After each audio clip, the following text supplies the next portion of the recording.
Bonjour, mon nom est Paul Foisy, je suis directeur du Centre d'histoire de Saint-Hyacinthe depuis quelques semaines. Alors, bienvenue au Centre d'histoire.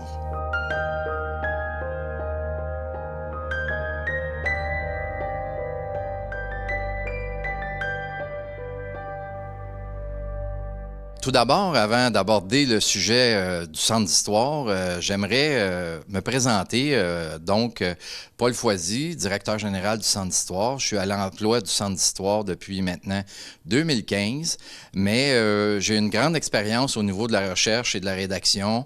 Alors, je suis membre du Centre d'histoire depuis 1995 et j'ai rédigé quelques volumes et des centaines d'articles qui sont disponibles, là, soit par Internet, ou dans des publications. Alors, j'ai été très impliqué au niveau du Centre d'histoire, notamment comme administrateur à l'époque du Centre d'archives du séminaire et un petit peu plus tard avec le Centre d'histoire, soit de 2009 à 2015. En 2015, je suis devenu aide-archiviste ici au Centre d'histoire et j'ai été en contact avec des centaines de chercheurs et clients et ça m'a permis d'aller encore plus loin dans ma connaissance de l'histoire mascoutaine et de la région. Au sujet de ma récente nomination, je pourrais vous dire que notre ami Luc Cordeau a remis sa démission, a fait savoir à notre conseil d'administration qu'il était incapable de poursuivre son travail à la fin décembre.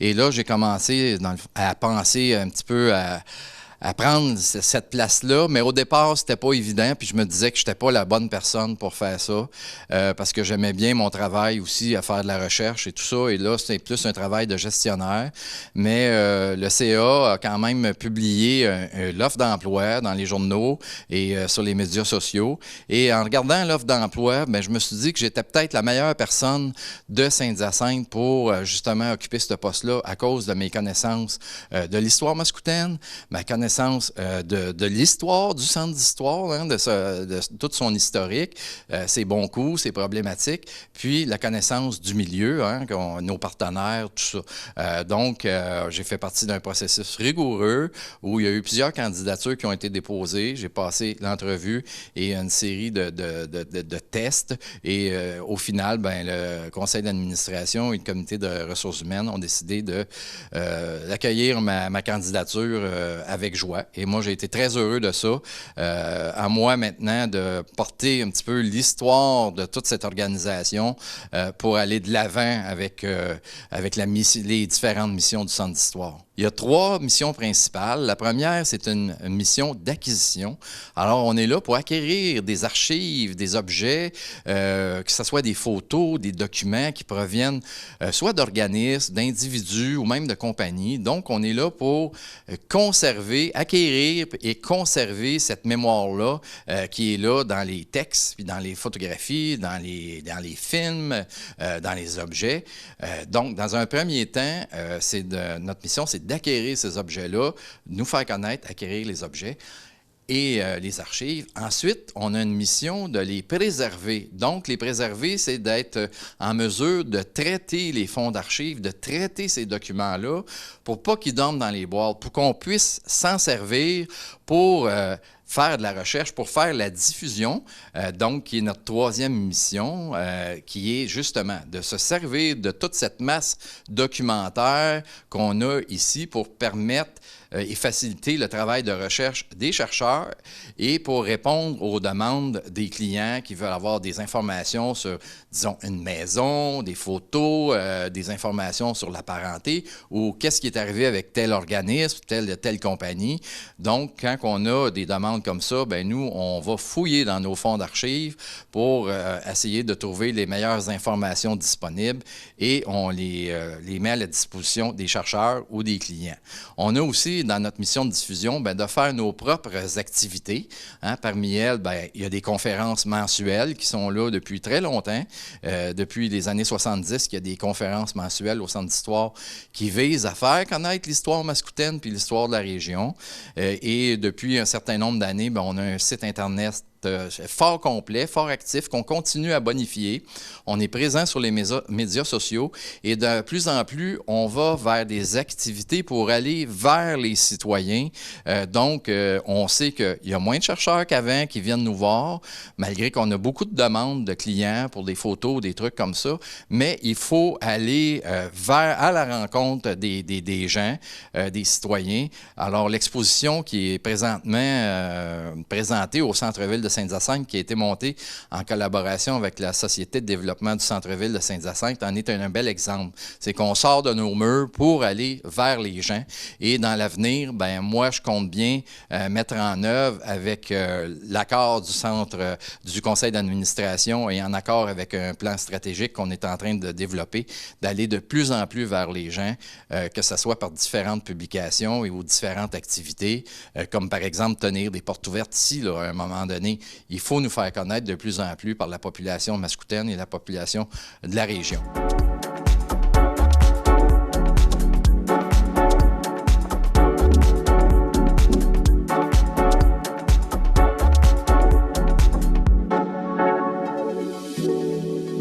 Comme vous savez, malheureusement, on est dans un contexte de COVID-19. Donc, nos activités ont été un petit peu réduites parce que ici, on a été fermé pendant le premier confinement comme tous les autres.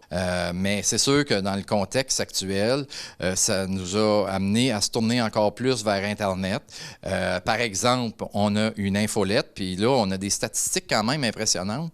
C'est qu'à la même époque, l'année passée, on avait autour de 600 abonnés à notre infolette, puis là, aujourd'hui, la dernière infolette, on est près de 1900 personnes qui reçoivent notre infolette.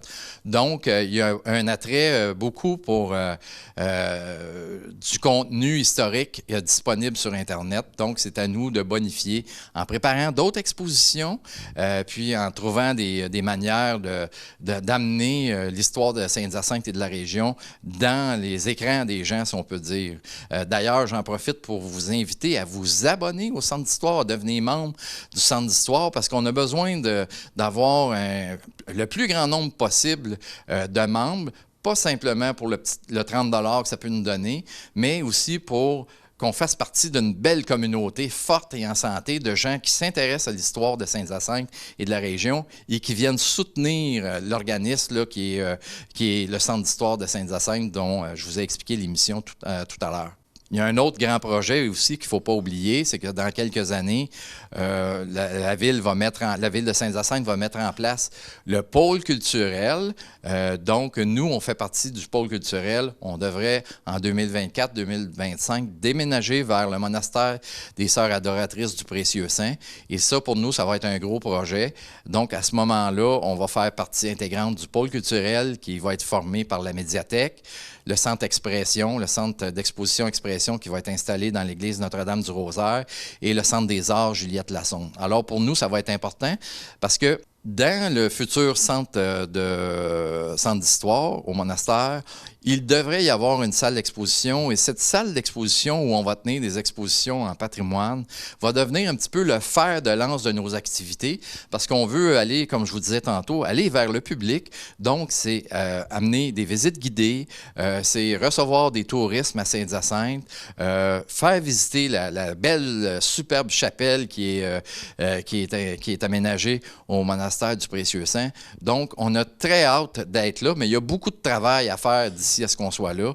Et moi, une de mes missions que je me suis donnée, c'est justement de faire le lien entre le centre d'histoire d'aujourd'hui et le centre d'histoire de demain. Donc, d'être celui, par mon expérience, qui va être en mesure de faire le lien entre aujourd'hui et le futur, qui va se dérouler sur la rue Giroir au monastère du Précieux-Saint. Bonjour, je suis André A. Bourgeois. Ce soir, je suis au Centre d'histoire parce que je vais présenter une conférence. On attend plus d'une centaine de personnes, mais pas en présentiel, mais en virtuel. Nous allons fonctionner avec la méthode de Zoom. Nous sommes très heureux d'accueillir autant de monde. La conférence va s'appeler Saint-Hyacinthe 101. On va traiter du début de la colonisation, c'est-à-dire quand la concession de la seigneurie a été accordée à François Rigaud de Vaudreuil, jusqu'au moment où on est devenu une cité. Donc, on a passé par seigneurie, village, ville et cité. Je vais raconter ça pour ceux qui ne font pas partie des 100 qui ont la chance de voir cette conférence-là ce soir. Le Centre d'histoire m'a demandé de la redonner à l'automne ou après la pandémie. On va la présenter au Centre Humania. Donc, chers amis, je suis heureux de vous rencontrer ce soir et de vous inviter à venir me retrouver avec notre équipe chez Mascatel. En terminant, je voudrais inviter tous ceux qui regardent cette émission à visiter notre site Internet. Vous allez voir qu'il y a des articles et des images passionnants. Ça regorge d'informations sur l'histoire de Saint-Hyacinthe à la région.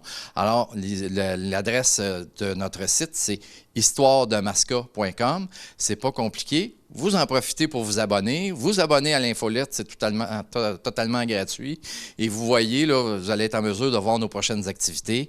Dans quelques semaines, il va y avoir une prochaine conférence sur les filles du roi et une assemblée générale. Puis on va travailler sur certains dossiers qui vont être annoncés en temps et lieu au niveau public. Alors, merci.